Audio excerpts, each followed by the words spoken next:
Maharashtra is in the beginning of a second wave of the COVID-19 pandemic, and there is very limited active effort to track, test, isolate cases and quarantine contacts. These are the strong observations made by a central team of experts that visited Maharashtra's worst affected districts between the 7th and 11th of March.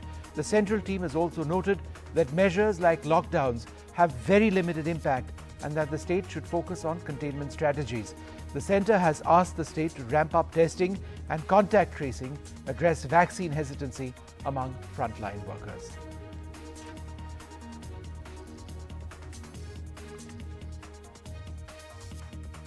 It's now Dr. Sameer Dalwai. He's a practicing developmental pediatrician from Mumbai, and Dr. Rajesh Parekh, the Director of Medical Research at Jaslok Hospital.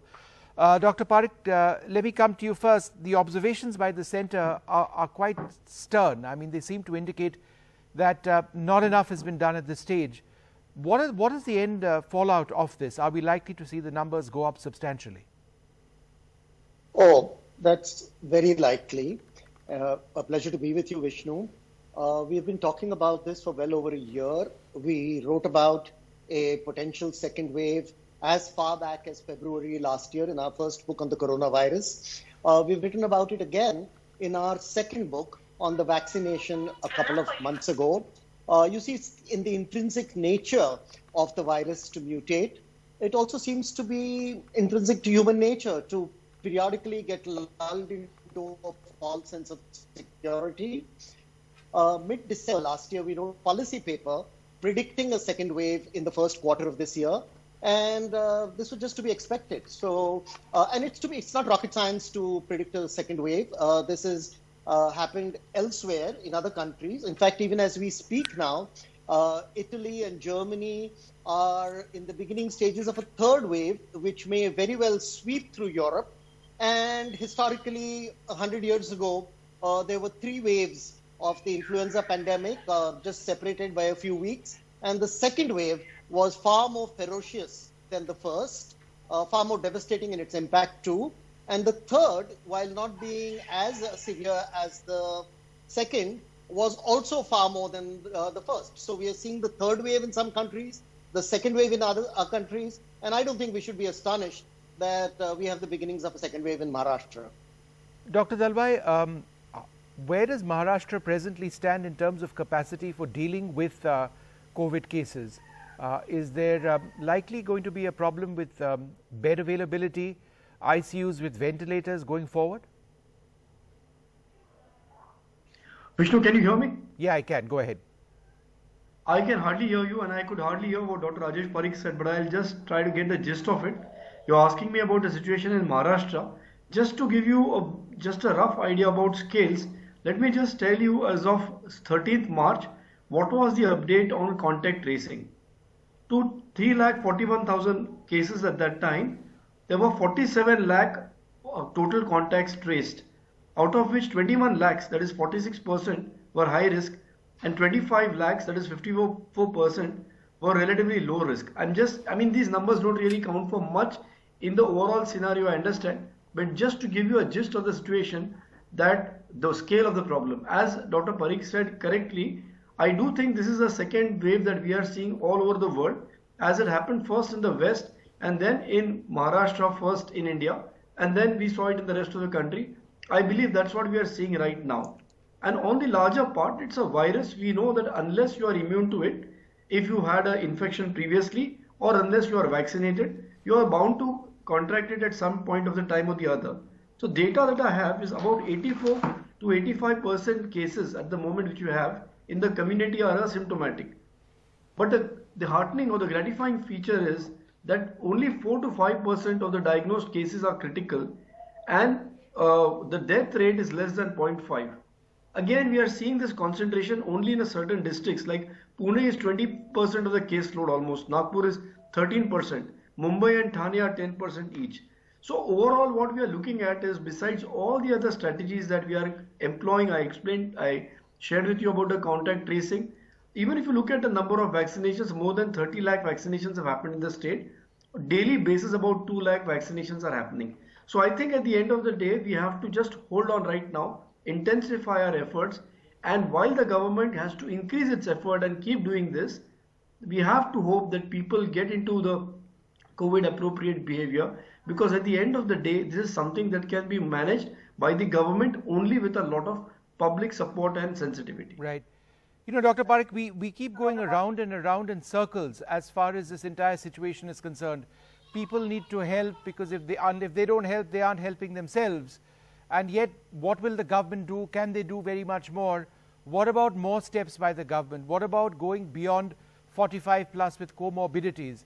If there's no shortage of the vaccine in this country, if there is the private sector available, why not start vaccinating more people on a priority basis, say those without comorbidities, above the age of 40 or 45, starting right away in Maharashtra? Why are we waiting for this?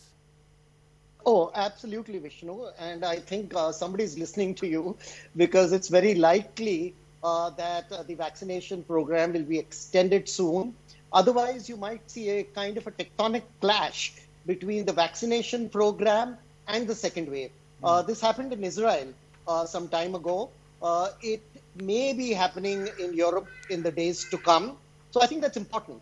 But if you have half a minute, let me just quickly show you a graph, because a picture speaks 1,000 words. And here, if you can see it clearly, is the graph. We've sort of cited it in our present book on vaccination, of what happened 100 years ago. And you see the first wave, and then you see the second wave, which was far more intense than the first, and the third wave, bigger than the first wave. And, George Santania talked about, those who do not learn the lessons of history being condemned to repeat it. I'm afraid, are falling in that category. We have to learn the lessons of history, but we have to learn what's happening around us today. I mean, Kerala did an incredible job of containing the virus and the pandemic in the first wave, and they too are coping with the second wave. So there are certain factors which are beyond our control, the mutations in the virus, the nature of the pandemic, but there are factors which are very much under our control. And one of them is the one that you spoke of so clearly right now, and that is to accelerate and expand the vaccination program. Dr. Dalwai, you had a point, go ahead. Yeah, I just wanted to add one point about vaccination. On behalf of the Indian Academy of Pediatrics, I also represent the Academy of Pediatrics. We have made a plea to the Honorable Health Minister Harshvardhan ji, as well as to the government of Maharashtra, to bring in practicing pediatricians into the fold of vaccinations. Because we all know that the community knows that pediatricians are the ones who are the most adept at vaccination. We already have a cold chain, we already have the measures in place. So it won't really require anything, it's almost an overnight thing. In fact, let me share with you, on the 12th, we met with Mr. Sharad Pawar in Maharashtra, and we also met with the Honorable Minister of Health for Maharashtra, Mr. Rajesh Tope, and submitted an appeal from the Indian Academy of Pediatrics about the same thing. It's only now dependent on the Central Health Ministry, and we request through your medium, the Central Health Ministry, to approve of this all over the country. Because just look at this, each pediatrician roughly has 400-500 patients under his care throughout. If you multiply that by the parents, about 2 parents each child, and 3 or 4 grandparents, that's a huge number of patients, people who are in connection with the pediatrician. If each pediatrician is given 1,000 doses and he vaccinates about 1,000 people, in Maharashtra you have 4,000 pediatricians in the Indian Academy of Pediatrics. So this is how, and this can be done overnight, because every pediatrician has a vaccination facility. So I appeal to the government through your medium at the national level to consider this proposal by the Indian Academy of Pediatrics very seriously. Thank you. Dr. Om Srivastava, consultant infectious diseases at Jaslok Hospital, joins us as well. Dr. Srivastava, the bad word over here is lockdown, right? Nobody wants that for so many reasons. We won't go into the merits. But from your professional assessment of the situation now in Maharashtra and the numbers going up, the second wave, do you believe that even in some of the larger cities, perhaps even Mumbai itself, there needs to be a lockdown, at least in parts of the city?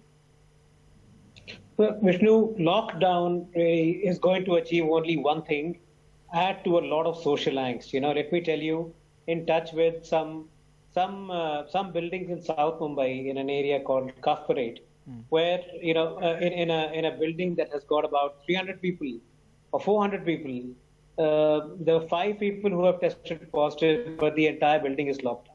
The question that all of the people in that building were asking: why is it that the rest of the people need to pay a price for the indiscretions of these 5 people. So lockdown, I don't think that the lockdown is an answer. It should have been used for preparedness of the public health system or the private health system, or both maybe, but it is not going to serve any purpose except lead to a little bit of, social angst. I think the bigger point to be made here is that you need to ramp up the total amount of vaccination. You need to involve the corporate sector.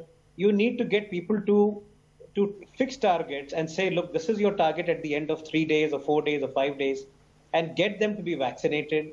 Other than that, there is social appropriate behavior. Please wear your masks. Please keep your distance. Please make sure that if you've got a symptom, you're not in crowded public places. Please keep away from weddings and marriages. Please keep away from those things. If indeed you've got to lock down something, then you've got to be able to pick those activities, like, for instance, running a big restaurant or having a big reception, marriage reception, or any of those things that may not be considered absolutely essential or necessary. But a lockdown that comes in the way of the livelihood of people who are either daily wages workers or even the lower middle class people in the country, I think you're only looking at a situation where you may not want the consequences of that kind of a lockdown. All right. I'd like to thank you all very much for joining us. But clearly, some decisions have to be made, whether it's more vaccination or something harsher, because the situation in Maharashtra now increasingly getting much more challenging, to put it mildly.